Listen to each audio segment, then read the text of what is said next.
Good evening from a village where gossip travels faster than the post. I wonder, from which part of the world are you joining us today? We do love hearing from our listeners near and far. And don't forget to subscribe, so you'll never miss when the next bit of mischief blooms. The morning drizzle lay over Carsely like a damp shawl. Even the daffodils outside Agatha Raisin's cottage seemed to slump, as if the weather had insulted their intelligence.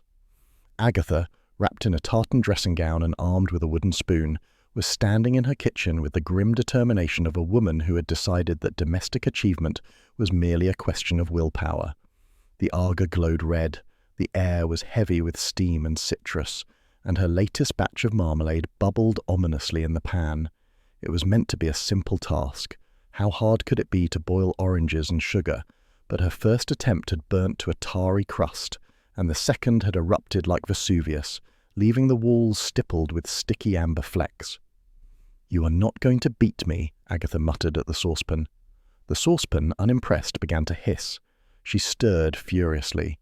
The recipe from Good Housekeeping was propped on the counter, now resembling a casualty of war, its edges curling with steam.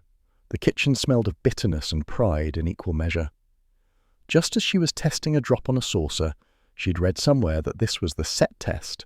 The doorbell rang. The spoon clattered against the pan. "Oh, for heaven's sake," she groaned. At the door stood Mrs. Bloxby, the vicar's wife, serene as ever beneath her umbrella. "Good morning, Mrs. Raisin.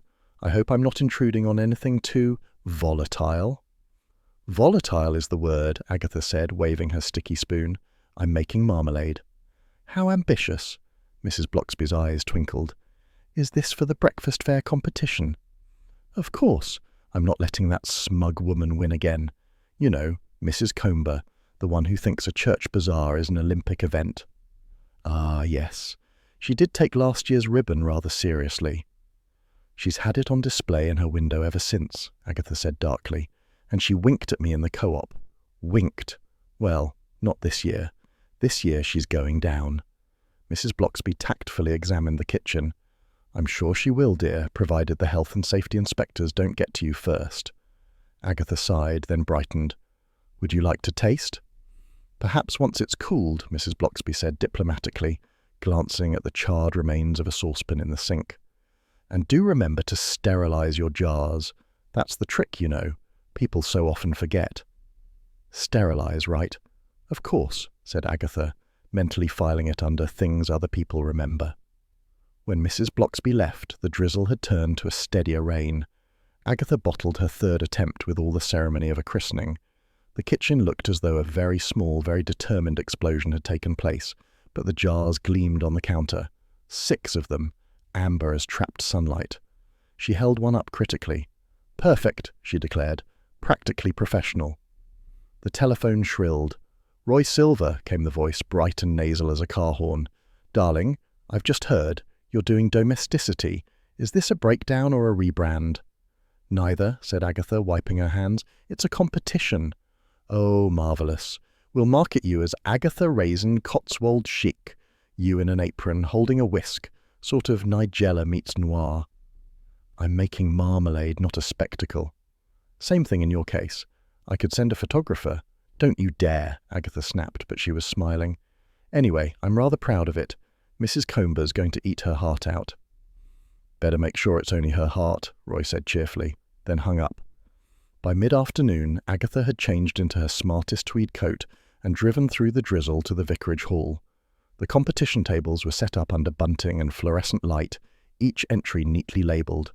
The scent of citrus and self-satisfaction filled the air. Mrs. Tilly Comber was there already, in a quilted gilet and pearls, overseeing her jars as though guarding crown jewels. Her silver hair was immaculate, her smile smug enough to curdle cream. "Mrs. Raisin," she said, in the tone one reserves for a dental hygienist, "I see you've entered this year." "I thought I'd give others a chance to lose graciously," Agatha said. Mrs. Comber gave a silvery laugh. "Oh, it's all just good fun, though one must be careful. My dear husband always says a woman's marmalade reveals her character." "Then yours must be treacle," Agatha muttered. She placed her jar down with exaggerated care. The label, written in her best penmanship, read Agatha Raisin, Carsely Cottage. A hint of pride swelled in her chest. There was something oddly satisfying about seeing her name lined up among the others, gleaming beneath the hall's cold lights. Mrs. Blocksby arrived with a tray of scones for the refreshments table, nodding encouragingly. "It looks splendid, Mrs. Raisin." "Of course it does," Agatha said. "I'd kill for that blue ribbon."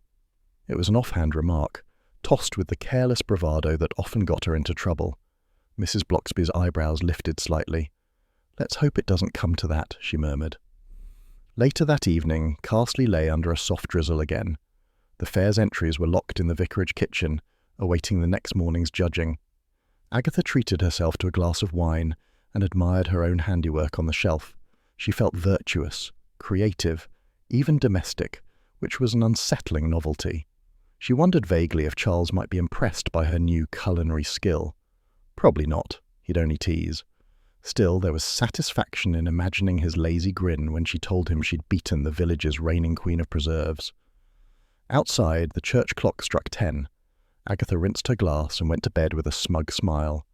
Across the lane, however, lights still burned in the Comber cottage. Mrs. Comber was a perfectionist, and perfectionists rarely sleep peacefully before a contest. According to later gossip, she had gone to the vicarage kitchen that night to double-check the entries, purely for fairness, of course. By dawn, the tranquility of Carsely was broken by the rising wail of an ambulance siren. Agatha sat bolt upright, heart pounding. Sirens were rare in Carsely. She scrambled to the window, her breath fogging the glass. Outside, the lane shimmered with rain and blue light. "Oh, good heavens," she whispered. Mrs. Blocksby would later say that Agatha's first words when she heard who had died were simply, "Tilly Comber, you're joking." But there was nothing funny about it. The breakfast fare was postponed indefinitely, the vicarage kitchen sealed off, and the headline that would appear in the next day's Evesham Echo nearly wrote itself: "Carsely housewife found dead, fatal spoonful of marmalade." Agatha stared at the paper later that morning, her untouched toast cooling on the plate. The words she'd thrown out so casually the day before returned to her, sharp as citrus peel. "I'd kill for that blue ribbon." She set down her teacup with a clatter. "Oh, blast," she muttered. "Now they'll think I meant it." By mid-morning, Carsely was vibrating with scandal. It wasn't often the Cotswolds could boast of a genuine murder, and never before by Marmalade. The drizzle had given way to a pearly fog that seemed to hush the village lanes, though nothing could hush the tongues of its residents. Agatha Raisin stood at her garden gate, newspaper clutched in one hand, the other wrapped round a mug of strong coffee. "Local woman dies in breakfast. Tragedy," declared the Evesham Echo. Beneath the headline, a photo of Mrs. Tilly Comber beamed smugly, her pearls perfectly lit, a last victory from beyond the grave. Mrs. Blocksby, approaching with her shopping basket, sighed. Poor Mrs. Comber. They say she was found with her breakfast half-eaten. "Half poisoned, more like," said Agatha. "Digitalis, hidden in her marmalade. A bitter ending for a sweet woman, if she ever was one." "It's terrible all the same," Mrs. Blocksby murmured, "and they say she'd just won the blue ribbon again." "Of course she had," said Agatha darkly. "Even in death the woman has to upstage everyone." She took another sip of coffee, frowning. Her joke from yesterday, "I'd kill for that blue ribbon," was now doing the rounds of the entire village. It was mortifying enough to be the subject of gossip, but worse still to have provided it with a punchline. The front gate creaked. Bill Wong's unmarked car rolled to a stop, and the detective stepped out, raincoat collar turned up. His expression was the careful neutrality of a man who knew Agatha Raisin's enthusiasm for trouble. "Morning, Mrs. Raisin." "Don't Mrs. Raisin me, Bill Wong. You're only here because half of Carsely has decided I'm a homicidal jam maker." He gave a small smile. "Not homicidal, Agatha. Just competitive." "Ha, ha. So, what's the official line?" "Off the record," said Bill, lowering his voice. "The post-mortem confirms digitalis. Enough to stop a horse. It was in her own jar, apparently, the one she submitted to the competition. There's no sign anyone else tampered with it." Agatha's eyes widened. "So she poisoned herself? Or someone wanted it to look that way. But do me a favour. Stay out of it this time." She crossed her arms. "Me? I'm staying right where I am.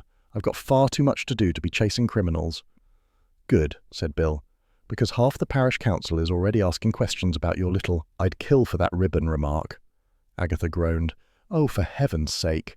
You know perfectly well I didn't mean it literally." "So, does anyone who knows you?" he said kindly. "Unfortunately, gossip doesn't know anyone." After he'd gone, Agatha marched indoors and slammed the door. She hated feeling cornered, and being innocent didn't help. Innocence, she had learned, was a poor defense against village imagination. By noon, her telephone rang again. "Darling," came the familiar London whine, "you're in the Sun, Murderous Marmalade of the Midlands. You must capitalise on this. Crisis equals publicity." "Roy, shut up. No, really, Aggie, crime and cuisine are trending. You could have your own podcast." "If you don't hang up this instant," she said sweetly, "I'll test my next batch on you." "Touchy," Roy laughed. "Anyway, chin up. I'll motor down tomorrow. You'll need a media advisor." Agatha clicked the receiver down with exaggerated care, muttering darkly about public relations being the devil's work. A knock at the door followed almost immediately. Charles Fraith stood there, absurdly handsome, rain still glistening on his fair hair. He looked irritatingly fresh, like a man just back from yachting, because he was. "News travels fast," he said. "I couldn't resist dropping by. Poisoned marmalade is too delicious a headline to ignore." "You're laughing at me," said Agatha. "Never. Merely intrigued.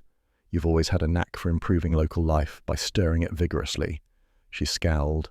"I suppose you've come to gloat."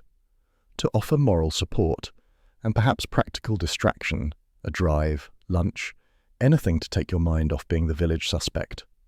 "Ha, you just want to see the scene of the crime." "Naturally," he said, with that lazy smile that always managed to soften her irritation. Against her better judgment, she agreed. They drove through the mist to the edge of Carsely, where the Comer cottage sat behind its neat hedge. Police tape fluttered in the weak breeze.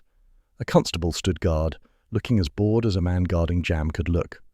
Agatha eyed the curtained windows. "I can't believe it. Dead over breakfast. What a way to go." "Better than dying in one's sleep," Charles said philosophically. "At least she'll be remembered." She left the village with a bitter taste. Agatha gave him a sidelong glare. "You're impossible. That's why you like me." They wandered to the vicarage hall, still closed off after the fair. Through the window, Agatha could see the long tables where the competition entries had stood only yesterday. Her gaze darted along the line of gleaming jars, then froze. "My marmalade," she said slowly. "It's gone." Charles leaned beside her, peering through the glass. "Are you sure?" "Positive. I left it right there, third from the end. Now it's missing." "Perhaps the police took it for evidence." "Perhaps," she said, but the doubt had already taken root. They strolled back through the village, Agatha unusually quiet. Charles, sensing the shift, refrained from teasing. At the corner shop, Mrs. Sims, last year's runner-up, was holding court among the shelves. "I said to her, Tilly, there's such a thing as overconfidence." She never did listen. Mrs. Sims spotted Agatha and lowered her voice to a stage whisper. "Terrible business, isn't it? Still, one can't help wondering about motives. I mean, some people did make rather pointed remarks yesterday."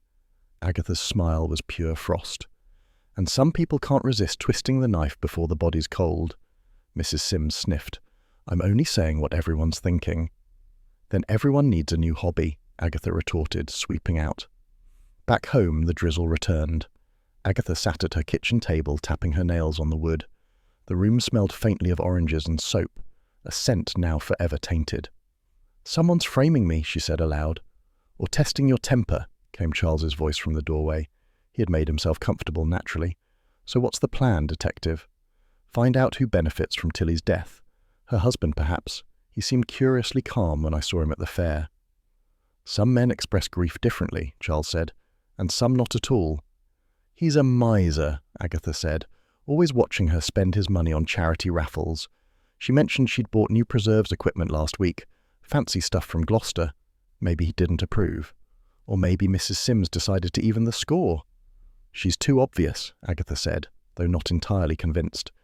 And the vicar's niece looked guilty as sin when Bill questioned her. She couldn't even look him in the eye. "Ah," said Charles, "a full cast of suspects already. You're back in your element." "Don't be ridiculous," she said briskly. "I'm simply defending myself." But when he had gone and the cottage was quiet again, she allowed herself a sigh. She knew very well she wouldn't stop at defending herself. The thrill of the chase had already begun to stir beneath the anxiety. Outside, the rain pattered on the glass, soft and persistent. Agatha looked again at her empty shelf, where the last of her marmalade jars should have stood, and felt a twist of unease. "Missing evidence," she murmured. "That's never good news." She straightened her shoulders. "All right, Mrs. Comber," she said under her breath. "If someone thought they could make a fool of me, they've picked the wrong woman." The clock ticked quietly. Somewhere in the village a cat yowled, and the scent of wet earth drifted in through the open window. Agatha poured herself another coffee, black and strong. "Digitalis," she said thoughtfully. "Now who in Carsely would even know where to get such a thing?"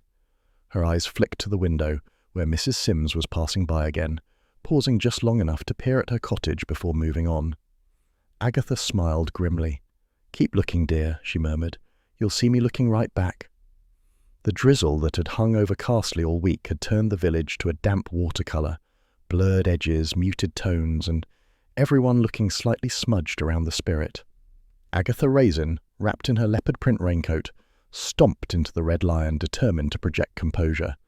Inside, the air was thick with the aroma of ale, carpet shampoo, and speculation.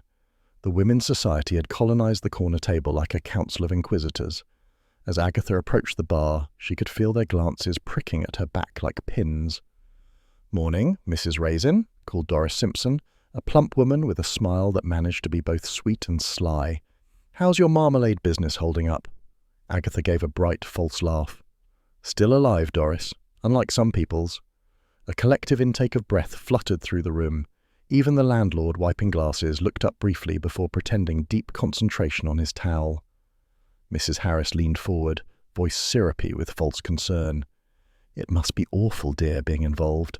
I said to my Frank, 'Poor Mrs. Raisin, she can't so much as butter toast without a detective watching.'" Agatha resisted the urge to tip her tea over Mrs. Harris's ample lap. "Yes, well, it keeps life interesting," she said. "One must have a hobby." The door burst open, admitting a gust of damp air, and Roy Silver, dressed in a camel coat and the kind of sunglasses that suggested he was allergic to subtlety. Behind him trailed a man with a camera, and another with a sound boom. "Aggie," Roy cried, striding across the pub floor as though it were a red carpet. "We're saved! I've brought London to you." "You've brought what?" "The network loved it," Roy announced proudly. "We're filming a segment, Agatha Raisin's Marmalade Meltdown. It's breakfast television gold. Viewers adore amateur sleuths. You'll thank me when the book deal comes in." "You absolute idiot," she hissed. "Turn that camera off before I mash it into your hair gel." Roy flapped his hands. "No need to be modest. Tragedy sells, darling." Mrs. Harris, who had been eavesdropping happily, piped up. "Oh, I'd love to be on telly. Shall I sit nearer the light?" "Out!" barked Agatha, and the poor cameraman, more frightened of her than the murder, stumbled backwards. Roy looked injured. "You're throwing away exposure, Aggie. Viewers love strong, misunderstood women." "Then point your camera at Margaret Thatcher's statue," she snapped. "Now out before I expose you to the police as an accessory to bad taste." He huffed but retreated, muttering something about her provincial temperament. The door banged behind him, letting in another chill gust and a silence thick enough to chew. Agatha smoothed her hair and turned back to the table. "Well," she said briskly, "that was the entertainment. Now then, anyone got any new theories?" It didn't take much prompting. Gossip poured forth like tea at a wake. "Her husband's behaving oddly," said Mrs. Harris. "Always did," replied Doris. "Never trusted a man who eats porridge without milk." "And there's the matter of the missing church funds," another chimed in. "My cousin saw the treasurer crying in the porch last month." Agatha's ears pricked up. "Church funds?" Mrs. Bloxby, arriving quietly with her umbrella, offered her usual gentle tact. Yes, Mrs. Comber had been handling some of the collection money. There were whispers it hadn't all reached the bank. "And now she's conveniently dead," Agatha murmured. "Convenience is rarely divine," Mrs. Bloxby said softly. She settled at Agatha's table, folding her hands. "I do recall overhearing something curious last week. Mrs. Comber was quarrelling with someone, I couldn't see who, near the vestry door. She said, 'I have the IOU safe, and I'll not destroy it until you repay what's owed.'" "An IOU," Agatha repeated. "She mentioned hiding it somewhere no one would think to look," Mrs. Bloxby added. "Under a jar label, I believe." Agatha felt a small thrill. Under a jar label. Well, well, perhaps the marmalade wasn't the only sticky business around here. Agatha, Mrs. Bloxby warned gently, don't get carried away. Me? Never. I'm simply pursuing an intellectual curiosity. But her mind was already racing. An IOU meant debt, and debt meant motive. Across the room, a high-pitched squeak interrupted her thoughts. The vicar's niece, pale and tremulous, had entered with a group of parish volunteers. Someone mentioned the word poison, and she immediately swayed like a fragile reed. "Oh dear," she gasped, clutching at her pearls before collapsing delicately onto a chair. Mrs. Harris leapt up. "She's fainted again. Poor thing's nerves are in tatters." "She seems to recover remarkably quickly," Agatha said dryly as the young woman began fluttering her eyelashes at the landlord, who was offering brandy. Mrs. Bloxby looked pained. "She's had quite a shock, Agatha. She helped set out the competition table that morning." "So she would know who touched what," Agatha mused aloud. Convenient nerves, those. When the fainting spell had been suitably admired and the volunteers dispersed, Agatha rose and slipped on her coat. Mrs. Bloxby followed her to the door. "You'll be careful, won't you?" "Always," Agatha said. "Besides, it's only a bit of village gossip." "Gossip can be dangerous," Mrs. Bloxby said softly. "It tends to come true when one least wants it to." Outside, the drizzle had settled into a fine mist, turning the high street to grey silk. Agatha walked home briskly, the IOU rumour circling her mind like a wasp. Who would owe money to Mrs. Comber? Her husband, perhaps? Or someone connected to the church? And why hide it under a jar label, a clue both literal and symbolic? At home, she kicked off her boots and went straight to the pantry. The air was faintly cool and smelled of oranges and sugar. She surveyed her shelves, stacked neatly with jars of chutney, jam, and her ill-fated marmalade. Something caught her eye, a faint smudge on the wood. She leaned closer. A fingerprint, tacky with residue, glistened faintly in the lamplight. Oddly, it was elongated, as if pressed through thin material. She fetched a magnifying glass from her desk, a relic of past adventures and mild vanity, and bent over the print. The ridge pattern was faint but visible, and beneath the sticky residue was a telltale trace of fine, cream-coloured powder. Talc. Agatha frowned. Only someone wearing gloves, powdered gloves, could have left that kind of mark. But who on earth in modern-day Carsely still wore gloves indoors? Mrs. Comber had. So did Mrs. Harris, though mainly for effect. And she recalled that the vicar's niece, during her fainting display, had been tugging at a pair of dainty lace gloves far too pristine for village life. Agatha straightened, heart quickening. Perhaps fainting wasn't her only performance. She took a deep breath, letting the scent of citrus and mystery fill her lungs. For the first time since this absurd affair began, her irritation turned to purpose. "Gloves," she murmured, "always a sign of something being hidden." The clock in the hall chimed 7. Outside, the mist had thickened to fog. She poured herself a glass of wine, sank into her armchair, and allowed herself one satisfied smile. The game, she thought, was finally sticky enough to be interesting. It was one of those Cotswold mornings that seemed uncertain about existing at all, a mist so thick it blurred the hedgerows and flattened the sound of birdsong. Agatha Raisin, who believed fog was nature's way of hiding people's worst decisions, was in no mood for subtlety. She marched down Carsely Lane in her beige trench coat, Charles Fraith sauntering amiably beside her. "You know," said Charles, adjusting his scarf, "there's a certain charm in waiting for the police to do their job." "Charm," Agatha snapped, "is for people without reputations to save. The village already thinks I've poisoned Mrs. Comber to death for a ribbon. I'm not waiting for Bill to keep me informed. We're going to see that husband of hers and find out what he's hiding." Charles sighed. "I'm only here because I'm fond of danger." "You're here," said Agatha, "because you owe me for not telling the vicar what you said about his sermons last Christmas." Mr. Comber's cottage stood behind a clipped privet hedge, neat and joyless. A faded wreath still hung on the front door, perhaps a remnant of his wife's perfectionism.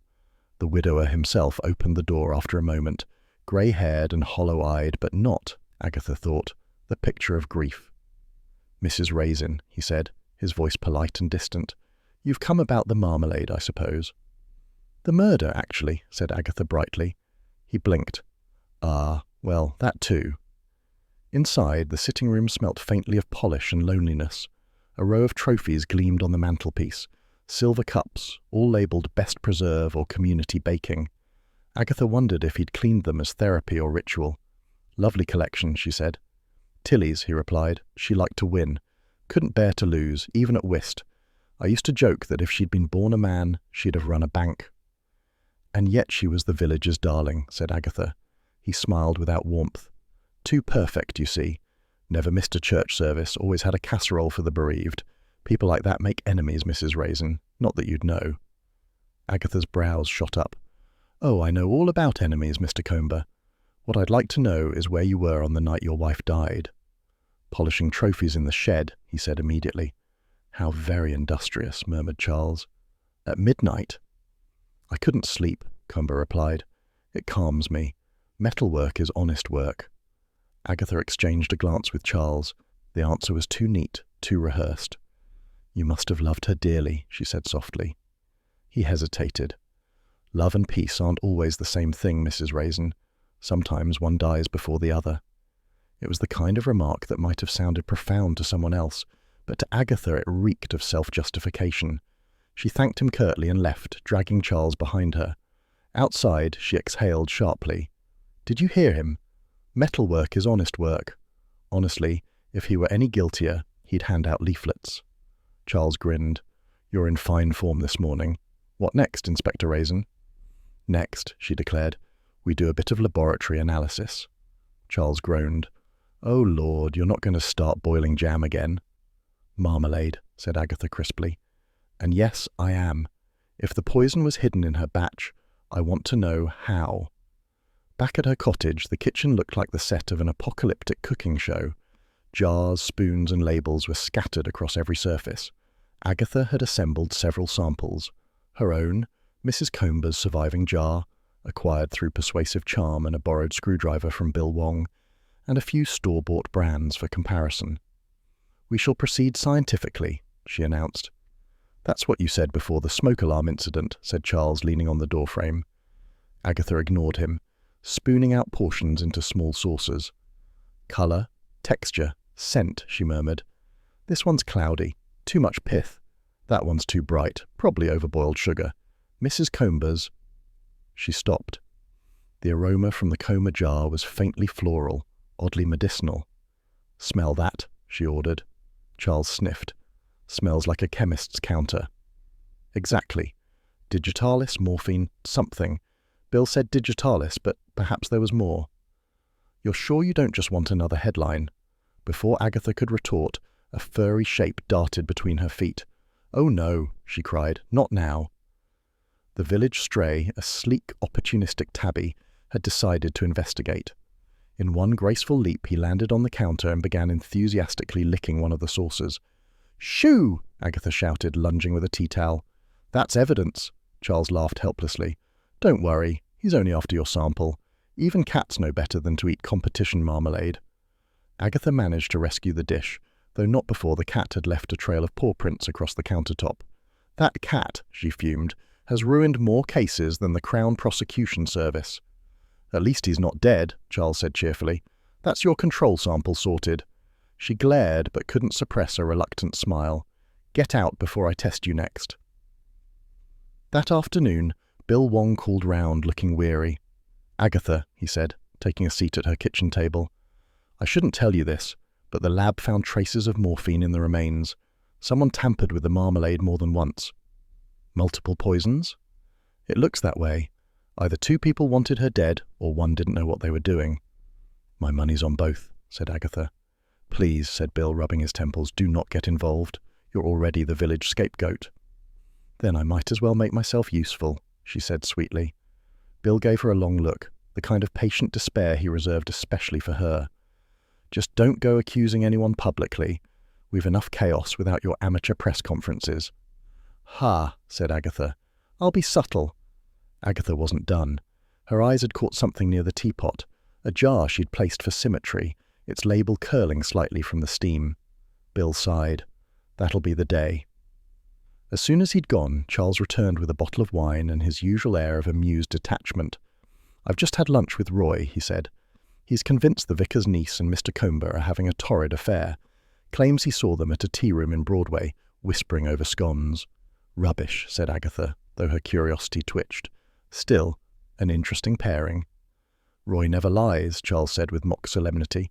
Roy always lies, she retorted, but it would explain the girl's nerves. That evening, over tea with Mrs. Bloxby, Agatha tested the theory. You haven't heard anything about the vicar's niece and Mr. Comber, have you? She asked casually. Mrs. Bloxby looked mildly horrified. Good heavens, no. She's barely 20 and he's twice that. Besides, she's been visiting her aunt in Cirencester every weekend. Roy must have mistaken someone else, Agatha grimaced. That man should come with a warning label. He means well, Mrs. Bloxby said kindly. In his way. His way, said Agatha, involves ruining reputations faster than Twitter. Mrs. Bloxby smiled. Then perhaps you and he have something in common. Agatha nearly choked on her tea. Touché, vicar's wife. They both laughed, and the warmth between them briefly dispelled the gloom that had been gathering around the case. Later, after Charles had gone home and Gustave had finally fallen asleep on a chair, Agatha sat in the quiet kitchen, reviewing her notes. Mrs. Comber had enemies. Her husband's resentment, the missing church funds, the mysterious IOU. Someone had doctored that marmalade deliberately, but why mix poisons unless the killer was desperate or unskilled? She reached for her notebook, intending to jot down ideas, when her elbow brushed a stack of discarded envelopes. One slid to the floor. She bent to pick it up, and froze. The envelope was torn, its corner stamped with a faded logo, Cotswold Investment Club. She recognized it immediately. The club had collapsed 2 years earlier, taking several villagers' savings with it. Mrs. Comber's name was written faintly in pencil on the back. Agatha turned it over, her mind humming. So that was it. Money, not jam. A ruined investment, a hidden IOU, perhaps blackmail. A spoonful of secrets, she murmured, and everyone's tasting. She leaned back in her chair, watching the mist curl outside the window. Somewhere in the village someone had killed for pride and profit, and if they thought they could frame Agatha Raisin, they were about to find out what real revenge tasted like. The morning of the inquest dawned pale and unsympathetic, a thin drizzle whispering over Carsley's rooftops. Agatha Raisin, standing before her mirror, eyed her reflection with a mixture of irritation and strategy. Her chosen disguise, a wide-brimmed navy hat large enough to shelter a small family, might have hidden her face from view, but it also made her look like a detective in a bad espionage film. Ridiculous, she muttered, tugging the brim lower, but better ridiculous than recognizable. From the doorway, Charles Frayth's voice carried the lazy amusement of a man who'd never feared public scandal. You look like an undercover duchess, darling. Everyone will stare twice just to work out who's underneath. That's the point, said Agatha, grabbing her handbag. Let them stare and wonder. I intend to watch this inquest without anyone whispering poisoner behind my back. They'll whisper it anyway, said Charles, following her out. Might as well enjoy the show. The village hall was already full, the air thick with damp coats, cheap perfume, and anticipation. The locals had turned out in force, every pew creaking under the weight of curiosity. The coroner, a small man with a large sense of occasion, presided from the front with solemn relish.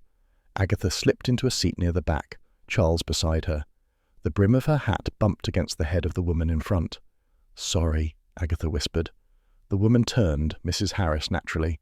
Oh, it's you, she said with relish. I thought I felt something ominous hovering. Agatha smiled thinly. Don't tempt me to hover lower. The proceedings began.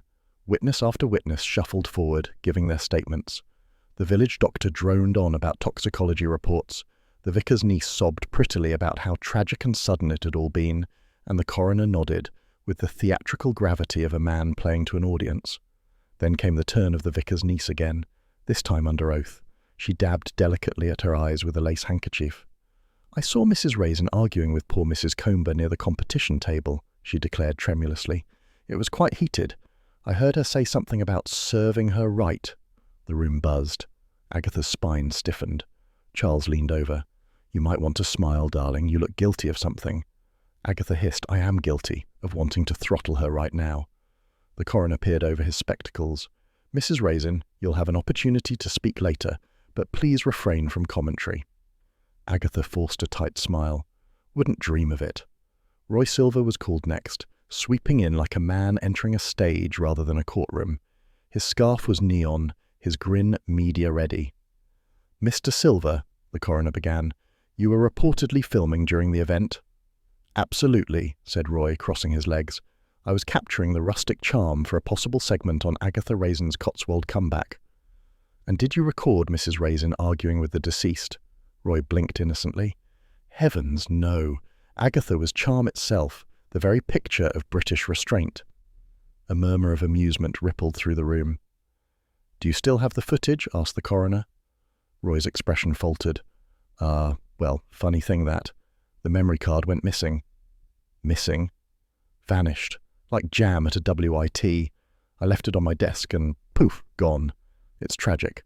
I was hoping to sell it to ITV." Agatha groaned softly. "Remind me to poison him next." Charles chuckled under his breath. "You're not helping your reputation, darling." The coroner cleared his throat.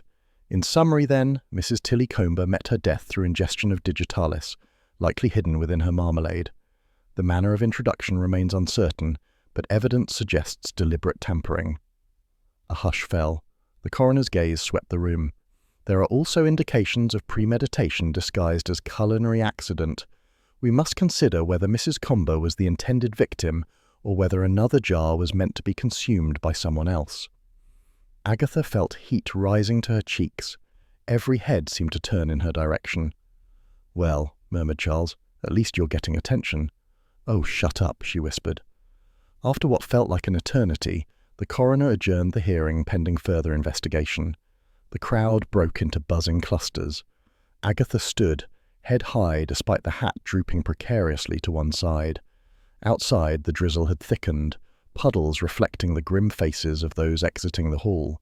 Bill Wong caught up with her on the steps, his expression caught between affection and exasperation.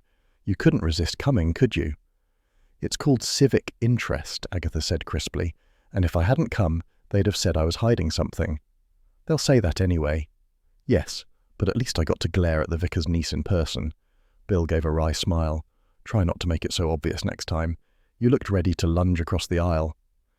"If I'd lunged, you'd have seen results." Charles, lighting a cigarette, added lazily, "She's just disappointed the inquest didn't end in applause." Bill ignored him. "There's something you should know. The poison, digitalis, wasn't the only thing in that marmalade. The lab found traces of morphine too. It came from a doctor's surgery burglary a week before the fair." Agatha's eyebrows rose. "A burglary? And you're only mentioning this now?" "Because it's confidential."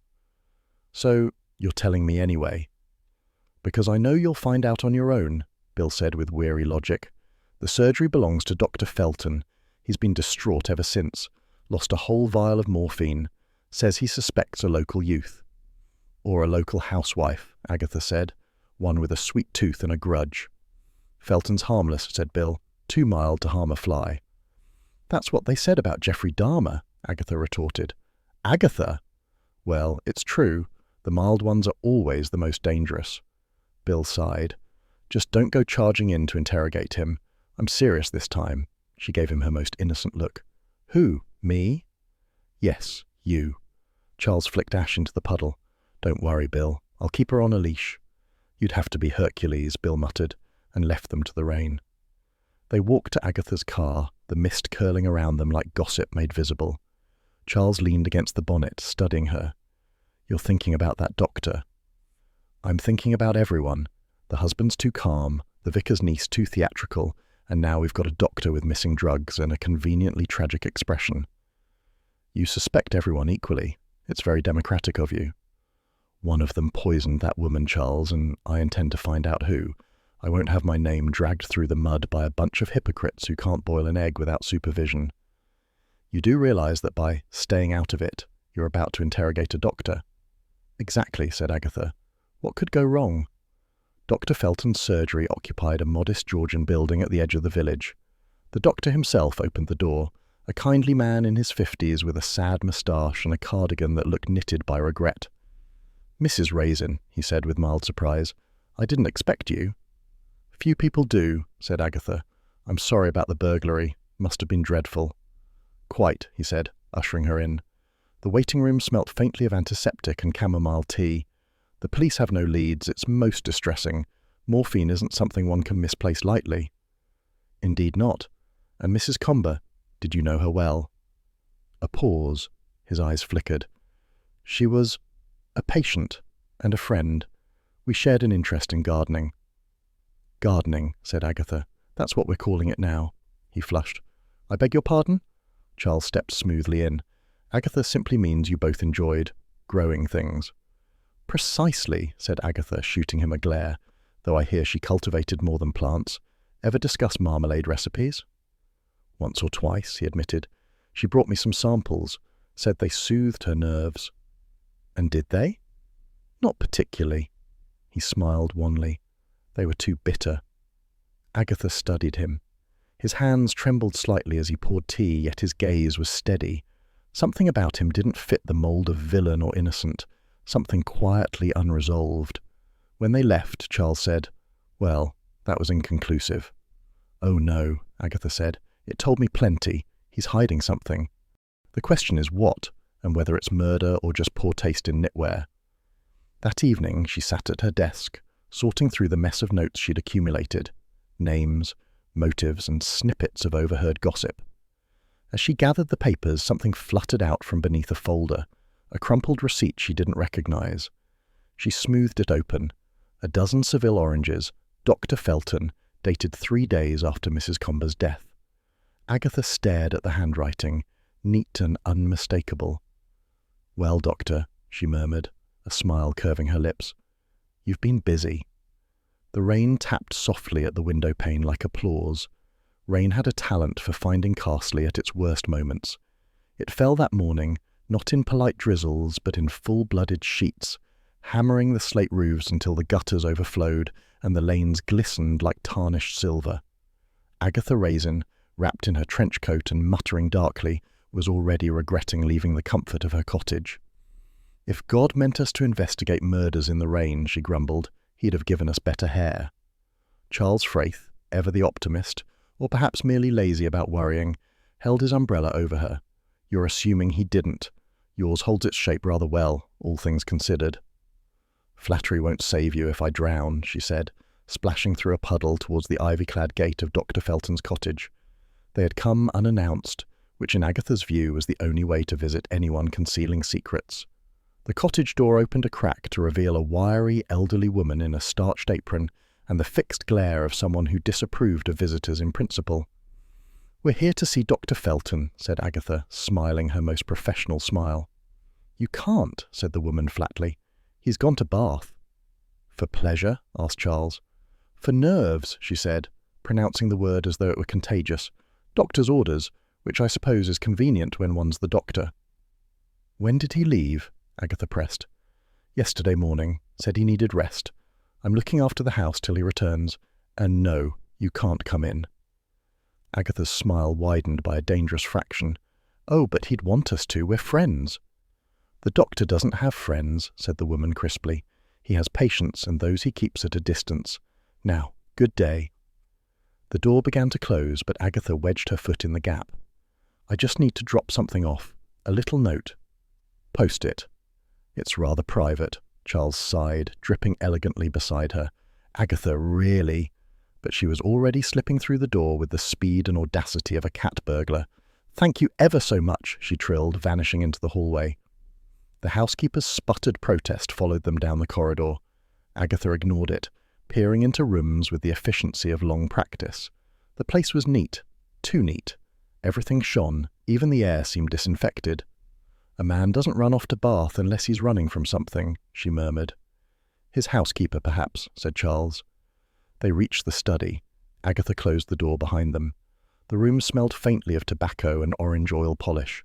She scanned the shelves, medical texts, gardening manuals, and a row of recipe books that seemed out of place. "Interesting," she said. Charles leaned lazily against the desk. "You've developed an unhealthy interest in jam literature. Look at this." She pulled open the top drawer and drew out a sheaf of folded letters tied with a faded blue ribbon. "If I didn't know better, I'd say these were love letters. And since you never know better, don't start." She untied the ribbon and read the top one aloud. My dearest Dee, the marmalade that binds us will soon free us both. T. Charles's eyebrows rose. Well, that's either sentimental or deranged. Both, said Agatha. She read another. Your hands smelled of oranges when we met in the vestry. I can still taste the promise. Good heavens, the woman was practically writing a recipe for adultery. Tilly Comber, Charles mused, so she was planning to leave her husband for the good doctor. Looks like it. Our new start will be sweet, not bitter. And she wonders why she ended up dead. Agatha sighed, folding the letters carefully. The police need to see these, though Bill will say I had no business snooping. He's right, said Charles, and yet I'm the one finding all the clues. He should thank me with chocolates. They slipped out before the housekeeper could return. Outside, the rain had eased to a dull drizzle. Charles held the umbrella higher, studying Agatha with amused affection. You know, you'd make a dreadful criminal. Far too pleased with yourself. I'd make an excellent one, she retorted. No one suspects a middle-aged woman with a shopping bag. Everyone suspects a middle-aged woman with your shopping bag. Agatha grinned despite herself. By the time they returned to Carsely, the rain had stopped entirely, replaced by that deceptive sunshine that makes the world look freshly scrubbed while leaving everything damp beneath the surface. Agatha barely had time to hang up her coat before her phone rang. Aggie! Roy Silver's voice exploded down the line. I've done it! Viral sensation! What have you done, Roy? A live stream! The Murderous Marmalade tasting! I've got viewers from 3 continents debating whether you're a genius or a menace. Some think you're both. Agatha froze. You did what? Relax. I used props, and I mentioned how we're all still reeling from the tragedy. Very tasteful. Well, mostly. Roy, if you've humiliated me online again, I'll strangle you with your own scarf. Aggie, darling, it's content. Anyway, one of the commenters from Morton in Marsh recognized the jars in your picture. Says someone bought a whole box of the same kind from her shop last week. Agatha blinked. Morton in Marsh? Roy, you might be an idiot, but you're a useful one. Send me the details. You're welcome, he said, thoroughly pleased with himself. She hung up, already dialing Charles. The small homewares shop in Morton smelled of wicker baskets and lavender polish. The owner, a nervous woman with a pink cardigan, brightened when Agatha showed her the photo Roy had sent. Oh yes, those jars. I remember them. Lovely design. I only had the one case left and a young lady bought them all. Said they were for a special event. Would you recognize her again? Agatha asked. Oh, certainly. Sweet girl. Blonde, soft voice, wore gloves. Odd for such a warm day. Charles's glance met Agatha's. Gloves, he murmured. Did she give a name? Paid in cash, but she mentioned her aunt the vicar. Such a lovely family, aren't they? Agatha's smile was brittle, positively saintly. Back in Carsely, Agatha found the vicar's niece in the church garden, trimming roses with exaggerated innocence. The girl turned pale at the sight of her. Oh, Mrs. Raisin, how nice to see you. Likewise, said Agatha, folding her arms. Been doing a bit of shopping in Morton lately. The girl blinked. Morton? Oh, sometimes. Lovely cafes there. And jar shops? Jar shops? The ones that sell the exact same brand used in the competition. Funny coincidence. Her lip trembled. Oh, those. I bought them for wedding favours. I'm getting married, you see. Are you now? Said Agatha coolly. Congratulations. To whom? It's a secret. The girl's eyes darted nervously. It's all been so sudden. Sudden indeed, said Agatha. You must let me know when to send a gift. Perhaps a recipe for poison-proof preserves. The girl burst into tears. You're horrid, she sobbed, fleeing indoors. Agatha watched her go, then sighed. If she's innocent, I'll eat my hat. And if she's guilty, she'll have chosen the wrong detective to outlie. It's possible she's simply mad, said Charles. The village seems to specialize in it. No, there's something more. She's terrified, and not just of me. They walked slowly back toward the high street. The air smelled faintly of damp grass and citrus from the church garden, oddly refreshing after the day's tension. So, Charles said, you've got a doctor in hiding, a housekeeper with secrets, a dead woman in love, and a niece with a nervous breakdown. Any favourites yet? All of them, said Agatha. It's a smorgasbord of deceit. But one thing's clear. Our little poisoner likes gloves. Charles stopped, leaning closer. Speaking of which, he said softly, did you notice her gloves just now? Of course I did. Lace, white, impractical for gardening. And scented, faintly of oranges, and something else. Perfume? No, something sharper. Chemical. He looked thoughtful. Morphine, perhaps. Agatha felt a chill despite the mild air. You're serious? Very. It's a peculiar scent. I once dated a nurse, remember? You've dated everyone, she said absently, though her mind was already racing. If the vicar's niece had handled morphine, she might have had access to Dr. Felton, or his missing stock. And if she'd known Mrs. Comber, the pieces began to click like jars on a shelf. Charles, she said, I think our Marmalade case just got stickier. Don't say it like you're enjoying yourself, he warned. I am enjoying myself, she admitted, but I'll enjoy it even more when I catch the culprit. Then, maybe the village will stop treating me like the main course at a funeral buffet. They reached her cottage. The rain had begun again, soft and persistent, tapping against the windows like a metronome. Agatha paused at the door, watching the water pool on the garden path. You know, she said quietly, there's always a bitter aftertaste to these things.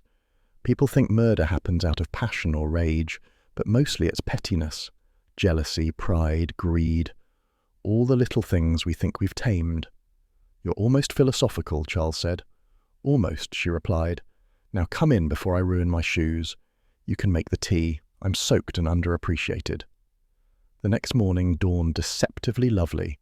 A pale wash of sunshine over the Cotswold stone cottages, birdsong threading through the air as if nothing wicked had ever happened in Carsely. Agatha Raisin, however, had no patience for bucolic peace.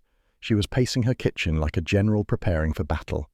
On the table lay her arsenal: scones, fresh butter, 4 pots of marmalade, one of them suspiciously familiar, and a gleaming teapot that had seen better wars. Breakfast, she muttered, inspecting the spread. The most civilized way to start a scandal. Charles lounged in the doorway, immaculate as ever. You do realize, darling, that most people invite guests for coffee and cake, not cross-examination. That's why they never solve murders, said Agatha. I'm recreating the fair's breakfast setting exactly. Same china, same jam, same people. Bill's on his way and Mrs. Bloxby's coming for moral supervision. You'll need more than moral supervision, said Charles. You'll need legal representation. Nonsense. It's not entrapment, it's breakfast. She adjusted a placemat and stepped back to admire her work. The table gleamed with deceptive cheer, fine crockery, a vase of daffodils, and the faint citrus scent of marmalade in the air. It might have been any pleasant morning in Carsely, if not for the fact that most of the guests were potential killers. By 10 o'clock they began to arrive, each one with an expression that hovered between curiosity and suspicion. Mr. Comber came first, tall and grey-faced, carrying the air of a man who'd given up pretending to grieve. He nodded to Agatha and muttered something about appreciating her initiative. The vicar's niece followed, delicate as ever, clutching a lace handkerchief and looking as though she expected to faint at any moment. Mrs. Bloxby appeared next, calm and sensible, her presence radiating decency like a candle in fog. If this turns unpleasant, she whispered to Agatha, do remember there's tea for everyone. Tea cures everything, said Agatha grimly, even guilt. Bill Wong arrived last, his expression that of a man regretting every professional decision that had led him here. This is highly irregular, he said quietly. I'm only staying to make sure you don't get sued. You'll thank me when this is over, said Agatha. Now sit, and don't look so gloomy. This is an experiment in truth. An experiment in chaos, murmured Charles, taking a seat beside the window. Agatha clapped her hands. Right, everyone. Thank you for coming. We're here to celebrate friendship, community, and the fine British tradition of breakfast. No one looked particularly celebratory. She poured tea with the exaggerated grace of a duchess. Cups clinked. The clock ticked.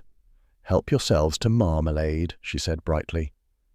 Mr. Comber reached for a jar with mechanical politeness. The vicar's niece, however, recoiled. Oh no, I couldn't possibly. I've lost my taste for it since the tragedy. Agatha's eyes gleamed. How curious. Most people would find eating it therapeutic. You helped set the competition table, didn't you? You must have handled dozens of jars. The girl's face paled. I might have touched some, yes. Including Mrs. Comber's. I don't remember, she stammered. Agatha leaned forward. You do, though. You remember everything. You were jealous of her friendship with Dr. Felton. You thought if she were out of the way— Agatha, murmured Mrs. Blocksby gently. You'd have your happy ending, Agatha finished triumphantly. The girl let out a choked sob, but before she could speak, Mr. Comber stood abruptly, knocking over his chair. Stop it, he cried. Stop tormenting her. You've no idea what you're saying. Agatha straightened. Haven't I? His hands shook as he gripped the table edge. It was me, he said hoarsely. I put the poison in the marmalade. A stunned silence followed, broken only by the kettle whistling softly on the stove. You? Said Bill, rising. Why? Comer swallowed hard. I couldn't go on. She was everything, but she'd stopped seeing me. She said I bored her, that she needed passion, excitement. I decided to end it all. I put the digitalis in my own jar, meaning to take it at breakfast. But she served herself first. The vicar's niece gasped. Mrs. Blocksby crossed herself faintly. Agatha folded her arms. How very noble and convenient. It's true, he cried. I found her slumped over the table and knew what I'd done. I wanted to confess, but, well, who'd believe such a story? No one, said Agatha. Least of all me. Bill's tone was calm but firm. If that's true, Mr. Comber, we'll test your jar against the traces found in your shed. You won't find a match, said Comer bitterly. I used what was left of the foxglove extract from my garden. Ah, said Bill softly. That's the problem. The lab results show the poison in her jar came from processed digitalis tablets, not raw extract. That doesn't come from gardens. It comes from prescriptions. A murmur went around the table. Mr. Comber's mouth opened and shut like a stranded fish. Then I don't know how it happened. Perhaps she tampered with it herself. Or someone tampered with you, said Agatha. Enough, said Bill. We'll sort this at the station. Agatha wasn't done. Her eyes had caught something near the teapot. Mrs. Comber's surviving jar, its label curling slightly from the steam. She reached out and peeled it back carefully. Underneath, faint pencil marks spelled out the words, I owe you 500 pern, DF. Well, well, she murmured. Charles leaned forward. What's that? A clue, said Agatha softly, and a rather expensive one. DF stands for Dr. Felton, I presume. Bill frowned. How did that end up here? It didn't, said Agatha. It's been here all along, hidden under a label, just as Mrs. Blocksby mentioned weeks ago. Mrs. Comber must have used one of her own jars for the fair. She was holding an IOU from Dr. Felton, probably for the missing investment money, and someone, perhaps someone who owed her, decided to make sure she couldn't collect. So you think Felton killed her? Asked Charles. I think, said Agatha, that this case has been about money from the start. The marmalade was merely the delivery system. Bill rubbed his temples. You've just turned my nice, tidy confession into a financial thriller. You're welcome, said Agatha. The vicar's niece, meanwhile, was shaking visibly. Dr. Felton didn't kill her, she said suddenly. He loved her. He said he'd make it right, that the IOU meant nothing, that he'd pay her back once she was free. Free? Agatha repeated.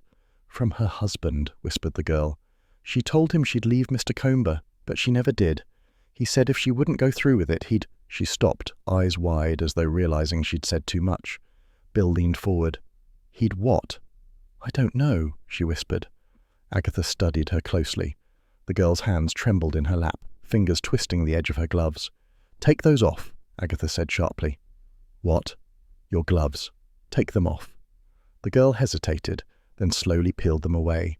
The faint scent of oranges and something sharper, chemical, rose in the air. Agatha caught Charles's eye. Morphine, she mouthed. Bill exhaled. This is getting worse by the minute. Mrs. Blocksby, who had watched the exchange in silence, spoke quietly. Perhaps we should pause. None of this can be settled in a kitchen. Agatha nodded reluctantly. The tension deflated as everyone rose, chairs scraping the floor. The vicar's niece hurried out in tears. Mr. Comber followed under Bill's firm hand, and the others dispersed like actors after a disastrous rehearsal. Only Charles remained, standing by the window looking out at the damp garden. "You've stirred the pot nicely, Aggie," he said. "It needed stirring," she replied, tidying cups that didn't need tidying. "We've got a false confession, a frightened girl, and a dead woman who hid her secrets under jam labels. If that's not a recipe for intrigue, I don't know what is." Charles smiled faintly. "Still, you managed to serve breakfast without killing anyone. That's progress." "Give it time," she said darkly. He laughed, but Agatha didn't join him. She stood in the quiet kitchen, gazing at the half-empty jar with the peeling label. The sun broke briefly through the clouds, glinting on the glass, and for a moment she thought of Tilly Comber, ambitious, foolish, fatally human. "The marmalade that binds us," she murmured, "and destroys us, apparently." Charles turned, curiosity softening into affection. "Don't get too philosophical, Aggie. It doesn't suit your image." "Maybe not," she said, "but it suits the morning." She reached for the kettle, setting it on to boil again. Outside, the rain began to fall once more, steady and cleansing, as though the village itself were trying to wash away the taste of scandal. By the following afternoon, Bill had pieced the rest together. The vicar's niece admitted handling the jars with scented lace gloves dusted in talc, and traces on the gloves matched residue on Mrs. Comber's competition label. Dr. Felton, confronted with the IOU and the Morton-in-Marsh jar purchase, confessed to the theft of morphine but denied murder. The digitalis tablets were traced to a prescription filled in his name, which he claimed Tilly had pressured him to obtain. On Bill's authority, the niece was arrested on suspicion of administering a noxious substance leading to death, while Felton was charged over the burglary and held pending further inquiries. Comber's melodramatic confession was dismissed as false. It had rained overnight, that fine, determined drizzle that left the Cotswolds looking freshly washed and faintly smug. Carsely had already returned to its usual rhythm, the clatter of milk bottles, the distant bark of dogs, and the low hum of gossip disguised as neighbourly concern. Agatha Raisin sat at her kitchen table, nursing her coffee and pretending to read the Evesham Echo. She wasn't pretending very well. The front page bore a photograph of her scowling magnificently under the headline, "The Marmalade Detective Strikes Again." "They've made me sound like a condiment superhero," she muttered. Charles Fraith, seated opposite and entirely too relaxed for morning, leaned over to inspect the article. "Local sleuth unmasks love-struck poisoner at Carsely Fete. Charming, though they might have mentioned my contribution." "Your contribution," said Agatha, "was standing about looking decorative." "Exactly," said Charles. "Do you know how difficult that is?" She threw him a glare, but the corner of her mouth twitched. The truth was, she had enjoyed the attention, up to a point. Now the phone rang hourly with reporters asking for interviews, and one morning show had even suggested a marmalade-themed breakfast segment. "I said no, of course," she told Charles. "Why ever for? You'd be marvellous on television. Agatha Raisin investigates toasts and taboos." "Oh, please," said Agatha, though secretly the idea pleased her. Just then, Mrs. Bloxby arrived with the calm inevitability of grace entering chaos. She carried a basket of scones and the kind of gentle smile that soothed even Agatha's caffeine-jangled nerves. "You've made the papers again," she said, setting down the basket. "I'm aware," said Agatha. "Next they'll be putting me on marmalade jars." "A tempting idea," murmured Charles. Agatha Raisin's revenge preserves, sweet, sharp, and occasionally fatal. Mrs. Bloxby chuckled, though she shot him a mild look of reproach. "You must be proud, Agatha. You solved a dreadful case and spared that poor girl from worse rumours." Agatha sighed. "Pride's one word for it. I'd call it exhaustion mixed with regret and a touch of vanity." "Vanity can be harmless," said Mrs. Bloxby. "It's envy that spoils the recipe." Agatha arched an eyebrow. "Are we talking about marmalade or morality?" "Both," said Mrs. Bloxby, simply. They drank tea. Outside, a robin tapped at the window as if demanding crumbs, and Agatha felt a small pang of domestic contentment, an emotion she distrusted on principle. "Bill says the niece will get a light sentence," she said. "I keep wondering what I'd have done in her place. Probably something equally foolish, though hopefully less sticky." "You'd have demanded justice," said Mrs. Bloxby, "and perhaps a headline or two, but never blood." Agatha gave a wry smile. "You make me sound noble." "No," said Mrs. Bloxby, "just human, and a little lonely sometimes." The words landed softly but accurately. Agatha stared into her cup. watching the milk swirl like a weather system. Lonely, yes, but not dull. Never dull, said Charles, especially not when Roy's involved. As if conjured by mention, the phone rang.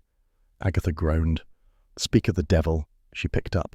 Aggie, darling, you're trending. Roy Silver's voice was electric with excitement. I've mocked up a label design, your face in silhouette, holding a magnifying glass over an orange slice. The Marmalade Detective, now in tangy Seville flavour. It'll sell itself. Roy, said Agatha, if you put my name on a single jar, I'll strangle you with your own scarf. But the public adores you. I don't care if they knit me a statue. I'm done with jam. It's too dangerous. Suit yourself, he said airily, but you'll regret it when Fortnum's calls. She hung up and turned back to the table. He's insufferable. He's loyal, said Mrs. Bloxby kindly. He's a walking migraine, Agatha corrected. Charles raised his cup. To migraines. They keep life interesting. You're all impossible, she said, but her tone was softened by affection. The three of them lingered over tea until the rain began again, a soft percussion against the window. The headlines would fade, she knew. Carsely would soon return to its gossip about parking and parish budgets. Yet something in Agatha felt altered. A slight ache behind her pride, a recognition of how quickly sweetness turned bitter. Mrs. Bloxby, she said quietly, why do people always pretend good intentions excuse foolishness? Because we want to believe it could excuse ours, said the vicar's wife. Agatha gave a small, thoughtful nod. When they left, she stood alone by the window, watching the fields glisten under the pewter sky. Somewhere beyond the hedgerows, the world was still messy and human, and absurdly dear to her. She turned toward the kitchen counter, where an untouched jar of shop-bought marmalade gleamed in the light. She considered it like one might regard an old enemy. Truce, she said aloud. You stay in the cupboard, I'll stay out of trouble. The marmalade, being inanimate, offered no promises. She was halfway through tidying when the doorbell rang. The postman stood there, dripping rain onto the step. Morning, Mrs. Raisin. Special delivery. For me? Aye. He handed over a small parcel wrapped in brown paper and string. On the label, written in neat capitals, were the words, For Agatha, do not taste until Christmas. She stared at it. Is this a joke? Dunno, missus. Says it's perishable. Perishable, she repeated. Lovely. When the door closed, she placed the parcel on the table as though it might detonate. Charles, who had returned for his forgotten umbrella, raised an eyebrow. What's that? Apparently a gift. From whom? It doesn't say, and I'm not opening it without gloves, a witness, and possibly the bomb squad. Charles grinned. Oh, Aggie, you do attract excitement. Excitement, she said dryly, is highly overrated. Yet as she looked at the parcel, a spark of anticipation, half dread, half curiosity, flickered in her chest. Perhaps life without mystery was simply too bland to swallow.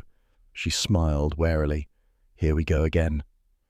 Outside, the rain eased into mist and the village clock struck noon, steady, inevitable, and full of promise.